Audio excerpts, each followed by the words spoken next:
Hi everyone, I'm Ritu Sharma. Welcome back to my channel Be Confident. सो हम हमारे video को आगे बढ़ाते हैं। आगे बढ़ाते हुए अब हम लोग इंश्योरेंस के टर्मिनोलॉजीज़ के बारे में पढ़ेंगे। अच्छा, तो मैं इससे पहले एक और बात करूँगी कि अभी जैसे रिज़ल्ट्स आए हैं AAO के प्रीलिम्स का, जो कि मेरा नहीं हुआ है। And all the best to all दोस्त जिनका क्लियर हुआ है। तो मीन्स की अच्छे से प्रिपरेशन करें। और बाकी SBI के भी रिज़ल्ट्स आए हैं। मुझे थोड़ी होप थी डेफिनेटली, बट नहीं हुआ क्लियर। SBI PO मेंस भी मैंने दिया था, SBI क्लरिकल मेंस भी दिया था। सो फाइनली दोनों तीनों में नहीं हुआ है मेरा clear. It's fine, it's totally okay. अभी जो हो गया है उसके बारे में सोच के टाइम वेस्ट करने से बेटर है कि जो नेक्स्ट एग्ज़ाम से हम लोग उस पर फोकस करेंगे, राइट। तो अभी जो इंश्योरेंस मैं पढ़ा रही हूँ, अब मैंने स्टार्ट किया है इसको, मैं इंश्योरेंस को पूरा पढ़ाऊँगी। कोई भी ऐसा स्टूडेंट है, डेफिनेटली मेरा जो आइडिया भी था माइंड में कि मेरा जो पढ़ाया हुआ है ये उन लोगों को हेल्पफुल हो जो डायरेक्टली अपने जो डॉक्टर गौरव गर्ग सर हैं उनसे नहीं पढ़ पाते हैं। तो मैंने उनसे पढ़ा है और मैं पढ़ूंगी भी अभी, क्योंकि अभी जैसे कल ही मेरा एग्ज़ाम है LIC ADO का। तो अभी ADO के लिए होपफुल हूँ मैं कि उसमें होता है तो इंश्योरेंस उसमें भी काम आ जाएगी। तो आप लोग देखिए, चलो अब नेक्स्ट आगे अपन लोग कंप्लीट करते हैं। तो इंश्योरेंस के टर्मिनोलॉजीज़ के बारे में अब आप लोग को पढ़ाने वाली हूँ। पहला टॉपिक है इसमें क्लेम सेटलमेंट रेशियो, ठीक है। अब देखो, क्लेम सेटलमेंट रेशियो में अलग अलग पढ़ते हैं कि क्लेम का क्या मतलब होता है। क्लेम का मतलब होता है कि जब जिस इवेंट के लिए आपने इंश्योरेंस करवाया है, जिस चीज़ के लिए आपने इंश्योरेंस किया है, अगर वो चीज़ हो जाती है तो आप अपनी कंपनी से जाके पैसे मांगोगे। तो उस टाइम पे पैसे मांगना कंपनी से, उसका मतलब ही होता है क्लेम करना। ओके, फॉर एग्ज़ाम्पल कि ना आपने जैसे गाड़ी का 5 लाख का इंश्योरेंस आपने करवाया है ना, कि यदि गाड़ी डैमेज हो जाती है तो कंपनी 5 लाख का नुकसान की भरपाई करेगी आपकी, ठीक है। और अगर आपकी गाड़ी फिर बाद में हो जाती है, डैमेज हो जाती है, क्योंकि आपने उसी इवेंट के लिए कराया हुआ था इंश्योरेंस, और अगर वो चीज़ हो जाती है तो फिर आप बाद में कंपनी से रिक्वेस्ट करेंगे कि आप अपने पैसे ले सकें, है ना, कि भाई हमारा नुकसान हो गया उसकी भरपाई कर दीजिए। तो वो उसी चीज़ को हम बोलेंगे कि क्लेम कर रहे हैं हम कंपनी को कि आप हमारा जो भी नुकसान है उसे कम्प्लीटली मतलब पे कर दीजिए, जो भी जितना भी नुकसान बनता है, ठीक है। तो अब जो रेशियो होता है ना, ये रेशियो का मतलब होता है कि जितने टोटल लोगों ने कंपनी से पैसा मांगा है ना, जितने क्लेम रिसीव हुए हैं कंपनी को, उसमें से कंपनी ने जितने लोगों को पैसा दिया है, यानी कि सेटल किए हैं जितने, तो उन दोनों का जो आपस में रेशियो होता है उसको हम क्लेम सेटलमेंट रेशियो बोलते हैं, ठीक है। जनरली तो वैसे मतलब कंपनी का जो भी सेटलमेंट रेशियो होता है वो 100% होना चाहिए, लेकिन ऐसा नहीं होता। जैसे 95% हो गया, 98, 97, किसी किसी का 99 होता है। बट 1-2% जो होता है थोड़ा, वो उसका भी कुछ रीज़न है, मैं बताऊंगी आगे। जैसे कुछ क्लेम होते हैं वो रिजेक्ट हो जाते हैं, क्योंकि ना जैसे जिन जिन रूल रेगुलेशंस के साथ में आपको इंश्योरेंस करवाना होता है आप उनको फॉलो नहीं करते हो, और पहले तो आप कंपनी को नहीं बताते, लेकिन बाद में पता चल जाता है कंपनी को, है ना। या फिर क्या पता कभी कंपनी ही आपसे झूठ बोले और जब ज़रूरत पड़े तब आपको वो चीज़ें ना करे जो उसने पहले बोला था कंपनी ने। तो उस वक्त पे ये चीज़ें मतलब कैंसिल आउट हो जाती हैं कि क्लेम जो है वो सेटल नहीं होता, क्लेम कैंसिल हो जाता है, ठीक है। अब देखो, जो हम बोल रहे थे ना कि 95 से 98% तक ही मतलब क्लेम सेटलमेंट रेशियो होता है, 100% नहीं होता है। तो उसके कुछ ऐसे ही कारण है कि जैसे ना आपने जैसे इंश्योरेंस लिया है और उस वक्त मान लो कोई इन्फॉर्मेशन को आप हाइड कर लेते हो। जैसे कि स्मोकिंग की बात करें कि अगर आपको स्मोकिंग के लिए पूछा है और आपने उस वक्त तो मना कर दिया, लेकिन बाद में आपकी डेथ जो है वो लंग कैंसर से ही होती है ना, तो उस वक्त पे फिर वही क्लेम जो है वो रिजेक्ट हो जाएगा। और भी कई सारे, जैसे पेपर वर्क में कोई दिक्कत हो गई, ठीक है, कोई टर्म्स एंड कंडीशन जो होता है वो फॉलो नहीं करते हैं लोग, मतलब जैसे कि ये कैसे होता है ये बताते हैं। देखो, मान लो ना किसी ने कोई 5 लाख का हेल्थ इंश्योरेंस ले रखा है, ठीक है। अब होता क्या है कि जैसे 5 लाख का कोई इंश्योरेंस लिया हुआ है, हेल्थ इंश्योरेंस, ठीक है। अब मान लो आप बीमार हो गए, ठीक है, अब आपका ना 1 लाख का खर्चा हो गया, ठीक है। अब इंश्योरेंस लेते समय आपके टर्म्स एंड कंडीशंस में क्या था कि जो हॉस्पिटल जिसमें आप रहेंगे बीमारी के वक्त पे, उसमें ना कम से कम आपका 10,000 रुपये पर डे का खर्चा होना चाहिए, तो वो चीज़ आपके इंश्योरेंस में मेंशन था। लेकिन आपने उस टर्म्स एंड कंडीशन को फॉलो नहीं किया। आपने क्या किया, आपने एक ऐसा रूम लिया जो कि 25,000 रुपये पर डे था। अगर ये कंपनी को बाद में पता चलेगा तो कंपनी इस क्लेम को सेटल नहीं करेगी। तो कहने का मतलब है ये इंश्योरेंस तो हुआ था लेकिन ये सेटल नहीं हो पाया, इसलिए ये सेटलमेंट रेशियो का जो परसेंटेज है वो कम हो जाता है, ऐसे सब चीज़ों की वजह से। ठीक है, और कई सारी चीज़ें होती है, कई बार लोग जो है फेक क्लेम डाल देते हैं। ठीक है, तो वो भी क्या हो जाते हैं, रिजेक्ट हो जाते हैं।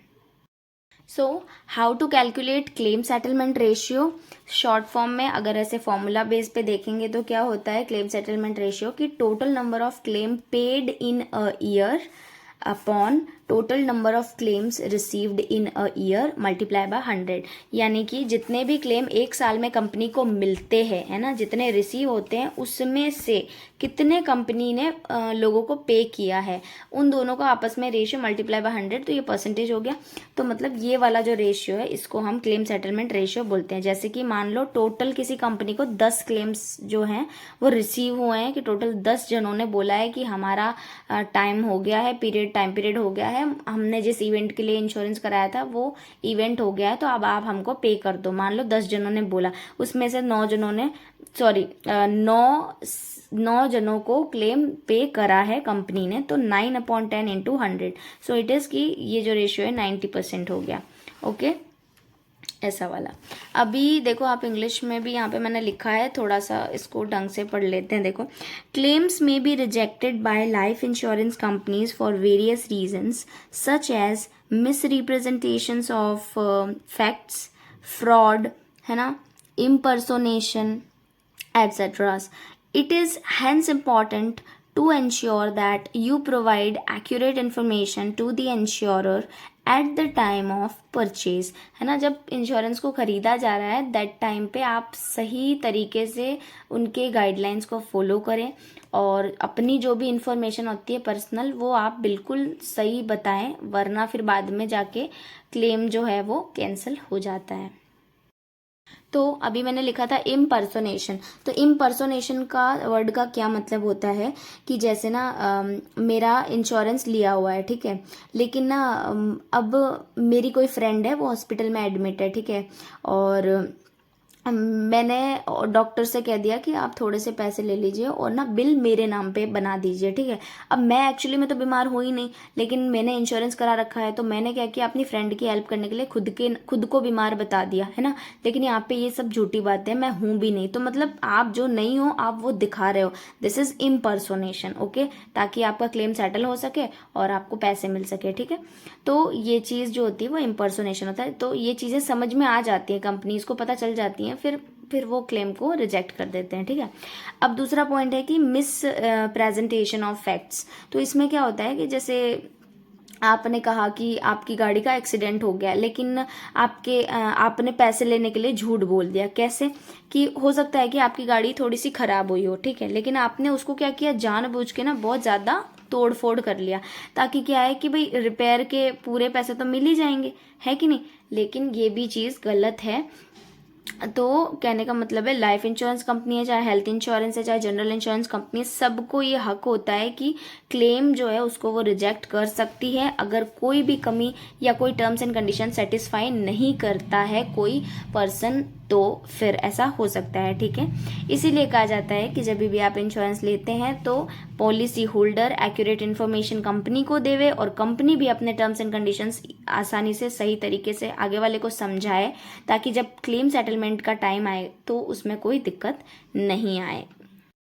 अब देखो क्लेम्स के ना टाइप होते हैं, एक तो होता है मैच्योरिटी क्लेम और एक होता है डेथ क्लेम्स, ठीक है। अब मैच्योरिटी क्लेम, देखो मैच्योरिटी नाम से ही पता चल रहा है कि जब कोई चीज़ मैच्योर हो जाती है तब आप क्लेम करते हो, है ना। जैसे कि अब इसमें ये जो मैच्योरिटी क्लेम होते हैं ये किस टाइप के प्लान्स में होता है, तो जो यूलिप प्लान होता है और जो एंडोमेंट प्लान होता है ना, मैंने पढ़ाया हुआ है पिछले वीडियो में, आप लोग देख सकते हो इसको।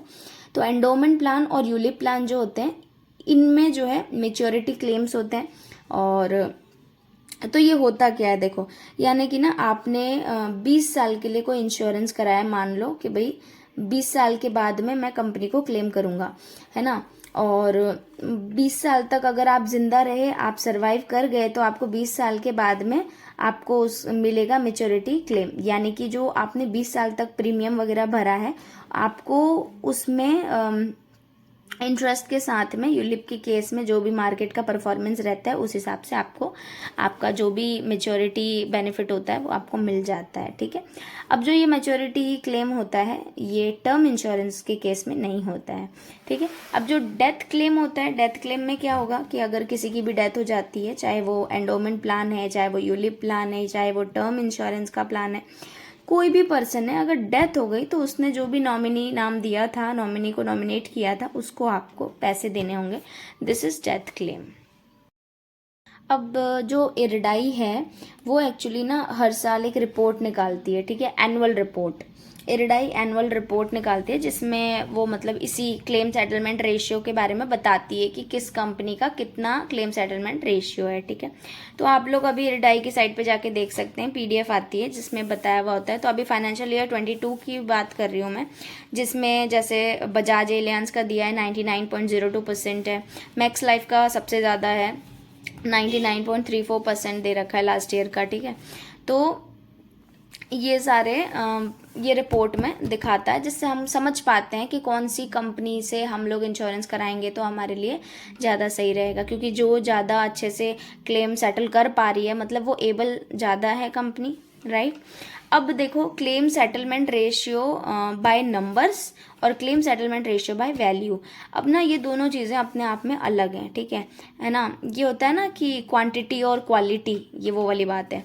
तो दोनों ही इम्पोर्टेंट होते हैं। अब कैसे देखो, अगर मैं ना बात करती हूँ इसके नंबर्स की, तो माना कि एक कंपनी है, उसने टोटल 20 रिसीव किए क्लेम, जिसमें से 19 क्लेम जो है उसने सेटल कर दिए।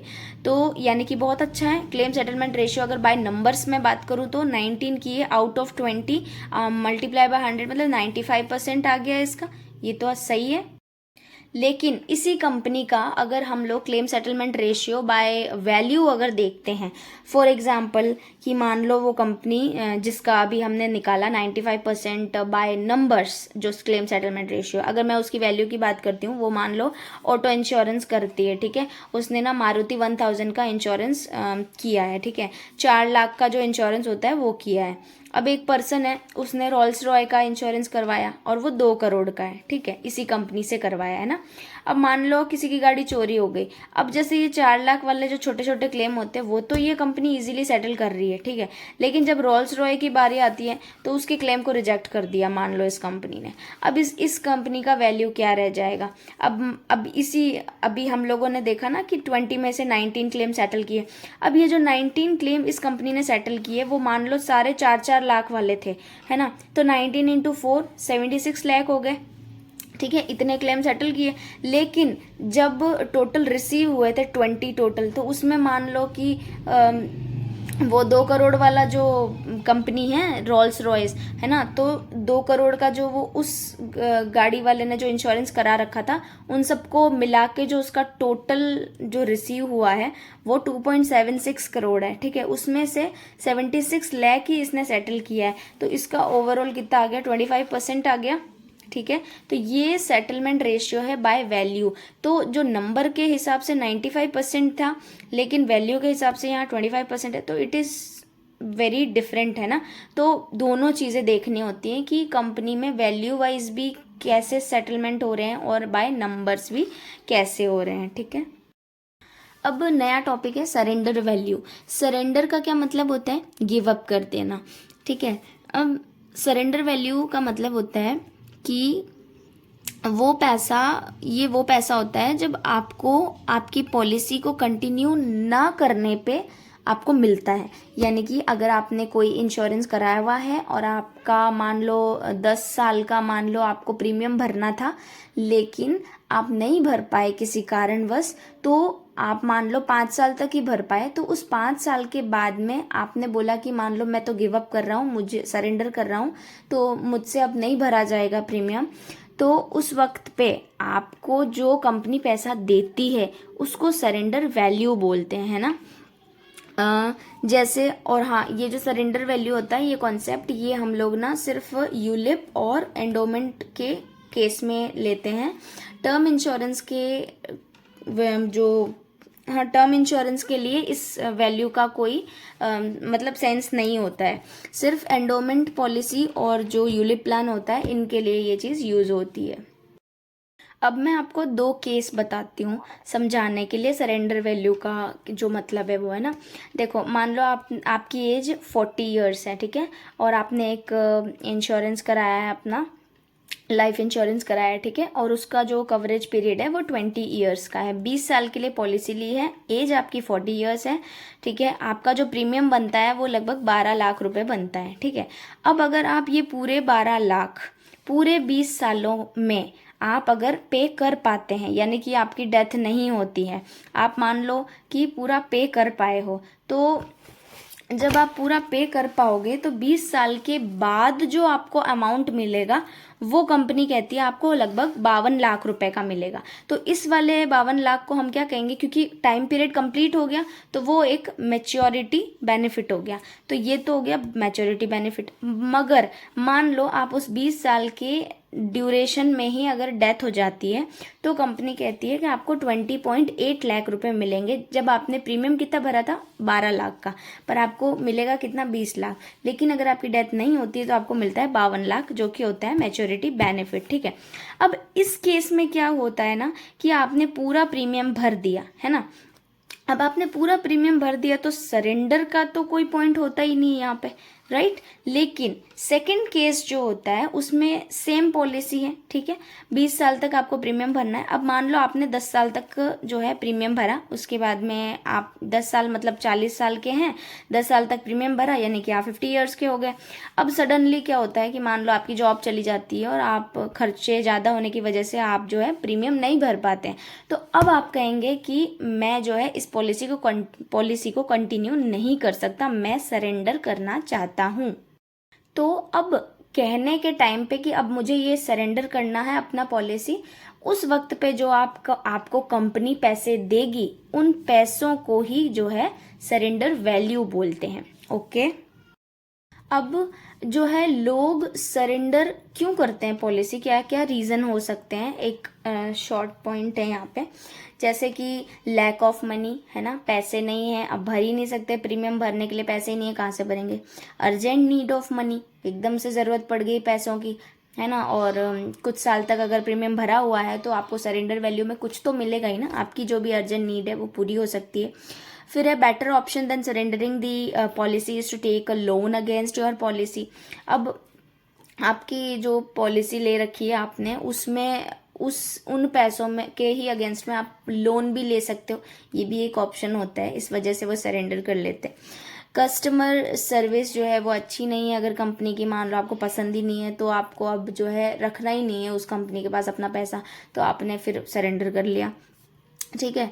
अब जो ये अब देखो, सरेंडर करने के पॉलिसी को ना तो नुकसान भी होता है। जैसे कि मान लो अगर कोई डेथ बेनिफिट मिलता है ना, या मैच्योरिटी बेनिफिट होता है तो वो टैक्स फ्री होता है।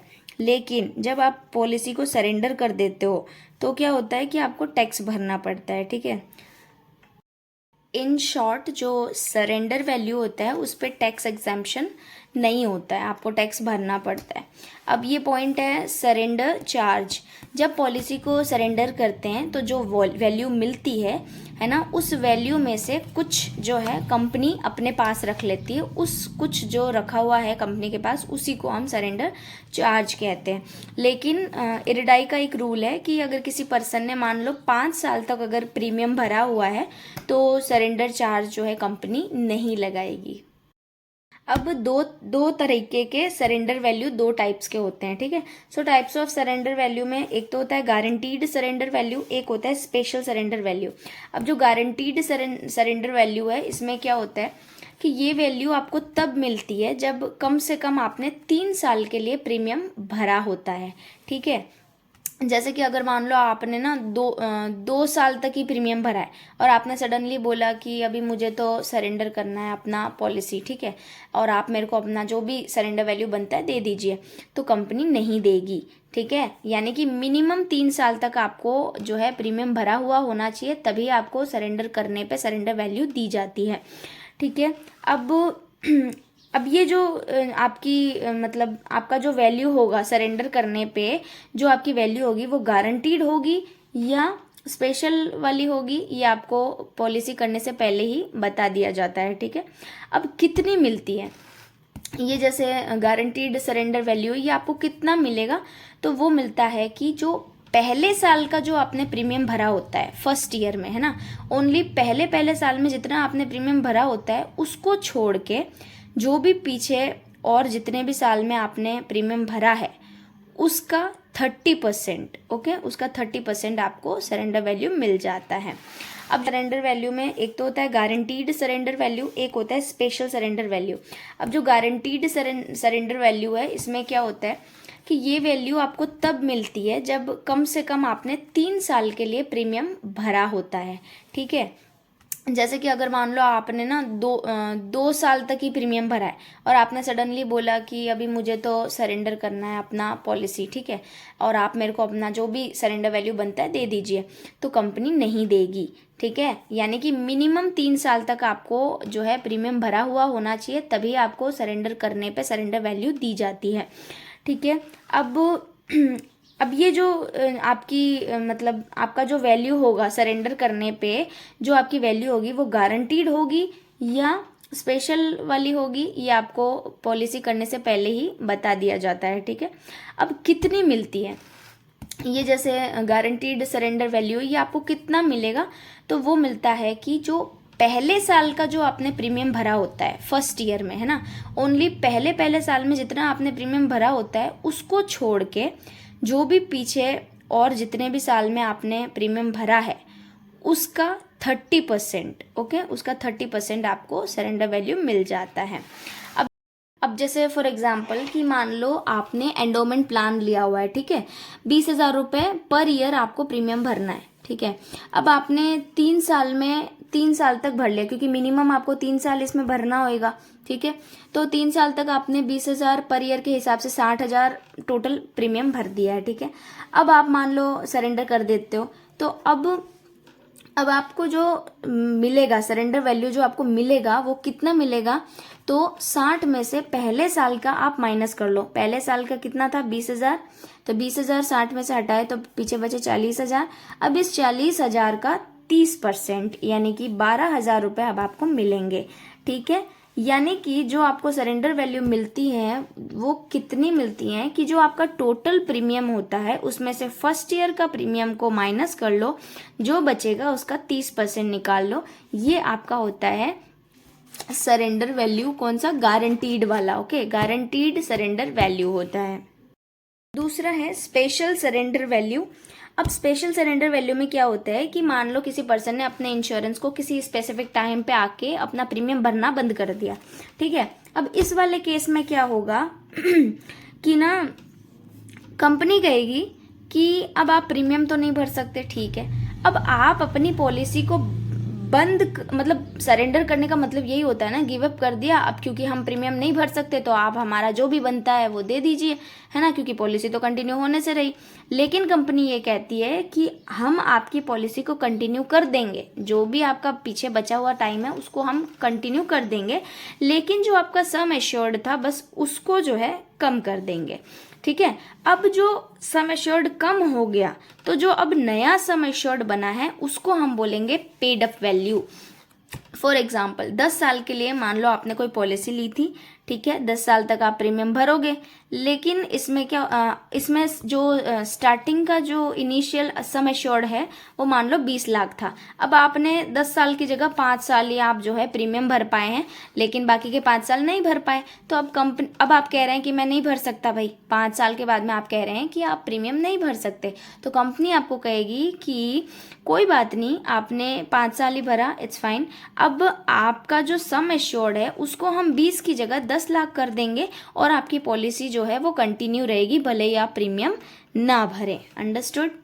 तो अब जो वैल्यू मिलेगी, है ना, अब जब टोटल फाइनली जो वैल्यू मिलेगी बाद में, तो उस वैल्यू को हम पेड अप वैल्यू बोलेंगे। अब ये जो पेड अप वैल्यू होता है इसको कैलकुलेट कैसे करते हैं?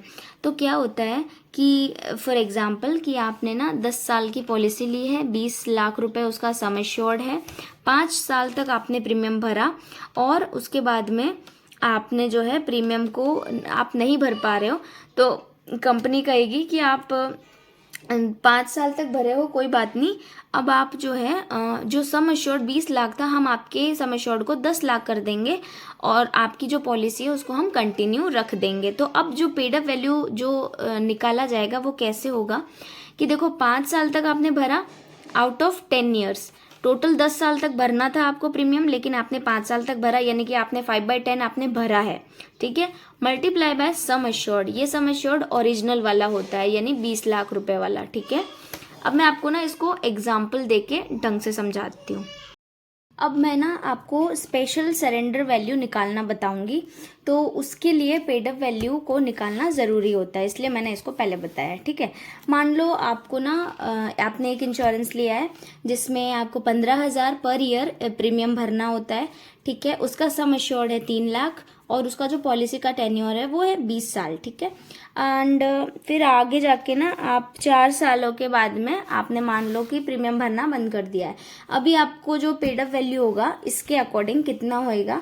तो देखो, पेड अप वैल्यू ओरिजिनल जो हमारा सम एश्योर्ड होता है उसको हम मल्टीप्लाई करेंगे कि जितना हमने प्रीमियम भरा है अपॉन जितना हमको भरना था जितने सालों के लिए, है ना। तो देखो 3 लाख का हमारा ओरिजिनल सम एश्योर्ड है, मल्टीप्लाई किया कि हमने 4 साल तक भरा और 20 साल तक का टोटल भरना था हमको, है ना।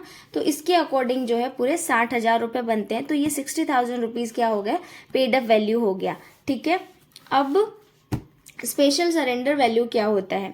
अब इसके लिए ना आप ये देखो, एक तो होता है सरेंडर वैल्यू फैक्टर, ये कंपनी खुद ही बता देती है और अलग अलग कंपनीज का अपना अलग अलग ये वैल्यू फैक्टर होता है, ठीक है। और जो बोनस होता है वो भी थोड़ा एक्स्ट्रा पैसा जो कंपनी अपने हिसाब से देती है वो बोनस होता है। तो जो अभी हमने पेड अप वैल्यू निकाला है, तो पेड अप वैल्यू में थोड़ा बोनस जो भी कंपनी देना चाहती है उसको ऐड करके जो सरेंडर वैल्यू फैक्टर होता है उससे मल्टीप्लाई करते हैं, तो स्पेशल सरेंडर वैल्यू निकल के आ जाता है। मान लो बोनस जो है वो 30,000 रुपये बनता है, 60,000 हमने अभी ऊपर पेड अप वैल्यू निकाला है, इसको ऐड किया और मल्टीप्लाई किया सरेंडर वैल्यू फैक्टर से जो कि 30% है, ठीक है। मान लो 30% है इस कंपनी का भी, तो उसके अकॉर्डिंग जो टोटल वैल्यू बनती है वो 27,000 रुपये बनती है। तो स्पेशल सरेंडर वैल्यू इस तरह से हमारा कितना आ गया है? 27,000 रुपये आ गया है।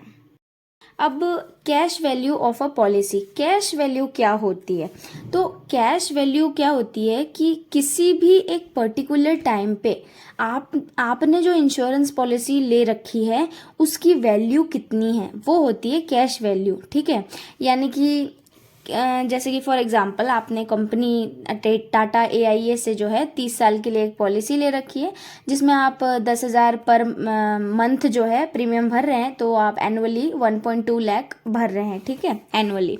10 साल के बाद में आप 10 साल तक आपने भरा है प्रीमियम, माना टोटल कितना हो गया? 12 लाख हो गए, तो 12 लाख का प्रीमियम आपने भरा हुआ है, ठीक है। अब क्या होता है, अगर आप सर्वाइव कर जाते हैं तो आपको मान लो 51.9 लाख रुपीज़ मिलते हैं। अगर आप सर्वाइव नहीं करते सर्वाइव नहीं कर पाते हैं तो फिर आपको 20.8 लाख मिलेगा, यानी कि अगर आपकी डेथ हो जाती है तो आपको 20.8 लाख रुपीज़ मिल रहा है। और अगर आप सर्वाइव कर गए मैच्योरिटी बेनिफिट के साथ आपको 51.9 लाख रुपीज़ यहाँ पे मिल रहा है, यानी कि इन पर्टिकुलर टाइम पीरियड्स पे, है ना। तो एक एक वैल्यू बन रही है, ये वैल्यूज़ बन रही है कि अगर आपकी डेथ हो गई तो आपको इतना मिलेगा, अगर आपकी डेथ नहीं हुई तो इतना मिलेगा, है ना। और या फिर मान लो आपने 10 साल की जगह 5 साल तक ही भरा, ठीक है, 5 साल तक प्रीमियम भरा, अब जो आपने बीच में सरेंडर कर दिया तो वो जो वैल्यू मिल गई। यानी कि किसी भी टाइम पीरियड पे, चाहे आप सर्वाइव कर रहे हैं नहीं कर रहे हैं, बीच में से आप सरेंडर कर रहे हैं, जो भी उस एट प्रेजेंट टाइम पे आपका जो पॉलिसी का वैल्यू है उस वैल्यू को कैश वैल्यू बोलते हैं। और इस कैश वैल्यू में ना थोड़ा मतलब बोनस भी होता है, यानी कि जो आपने प्रीमियम भरा है और जो आपका जो भी थोड़ा बहुत बोनस बनता है वो मिला के जो होता है वो टोटल कैश वैल्यू होता है किसी भी पॉलिसी का। अब फॉर एग्जाम्पल देखो, जैसे ना कंपनी को आप कहते हैं कि भाई 30 साल के बाद की वैल्यू तो जो है वो मुझे पता है कि मुझे कितनी मिलने वाली है ना, लेकिन 5 साल के बाद में मेरी वैल्यू, मेरे पॉलिसी की वैल्यू कितनी है वो बता दीजिए। तो कंपनी क्या करेगी कि जैसे एनुअली आपने कितना भरा है, 1.2 लाख भरा है, ठीक है, 1 साल में 1.2 लाख भरा है, और उसको मल्टीप्लाई करेगी 5 ईयर्स से, ठीक है, 5 से, तो कितना हो गया, 6 लाख हो गया। अब उसमें जो है मान लो 1 लाख का बोनस आ जाता है, तो 1 लाख का बोनस अगर कंपनी देती है तो टोटल वैल्यू कितनी हो गई, 7 लाख। तो यानी कि ये 7 लाख जो है आपकी कैश वैल्यू है आपके पॉलिसी की प्रेजेंटली, ठीक है। अब जो ये 7 लाख है, अब आप क्या कर सकते हैं, इस कैश वैल्यू से ना आप जैसे लोन उठा सकते हैं। मान लो कंपनी 7 का पूरा ना दे, 5 लाख का ही दे, तो भी आप ले सकते हो। यानी कि अगर कुछ टाइम पूरा होने के बाद अगर पॉलिसी की कैश वैल्यू अच्छी है तो आप उसके अगेंस्ट में लोन भी ले सकते हो। अब हम लोग देखते हैं कैश वैल्यू और सरेंडर वैल्यू का जो डिफरेंस होता है, इन शॉर्ट में पढ़ते हैं। तो कैश वैल्यू होता है आपकी पॉलिसी की वर्थ कितनी है किसी भी पॉइंट ऑफ टाइम पे, ठीक है। यानी कि आपकी पॉलिसी जिसमें आपने प्रीमियम भरे हुए हैं, तो आपने जितने प्रीमियम भर दिए हैं उसके साथ में जब आपको जो थोड़ा बहुत रिटर्न्स और जो या जो बोनस होता है आपने जो कमाया है उसको ऐड कर दिया जाए किसी भी टाइम पीरियड में, वो कितना है वो जो होता है वो कैश वैल्यू होता है। लेकिन सरेंडर वैल्यू होता है कि आप अपनी पॉलिसी को जब सरेंडर कर देते हैं, जब आप प्रीमियम नहीं भर पाते हैं, तब आप कंपनी को कहते हैं कि हम प्रीमियम नहीं भर सकते, हमारा जितना भी वैल्यू बनता है वो आप हमको दे दीजिए। तो जो वो वैल्यू आपको देते हैं हाथ में, वो पैसा जो होता है वो सरेंडर वैल्यू होता है, ठीक है, जो कि 2 टाइप्स का होता है, गारंटीड और स्पेशल। और ये दोनों जो होते हैं ये कंपनी पहले ही बता देती है कि आपको कौन सा वाला मिलेगा, राइट। तो ये हमारा वीडियो था इंश्योरेंस के टर्मिनोलॉजी पे, और आगे भी और भी वीडियोस आएंगे, आप देखते रहिए। पसंद आए तो लाइक एंड सब्सक्राइब जरूर कीजिए। और अगर आपको लगता है कि किसी को ज़रूरत है इंश्योरेंस सब्जेक्ट पढ़ने की और उसे सोर्सेज समझ में नहीं आए, तो आप लोग मेरा वीडियो शेयर भी कर सकते हैं, क्योंकि ये जैसा कि मैंने पहले भी बताया, स्टडी IQ का पेड कोर्स जो है वो मैंने खुद ने पढ़ा है और अच्छे से नोट्स बना के ही आप लोगों को पढ़ा रही हूँ। तो ऑथेंटिक चीज़ है, अगर आप लोग शेयर करते हैं तो किसी को हेल्प भी हो जाएगी। Okay okay.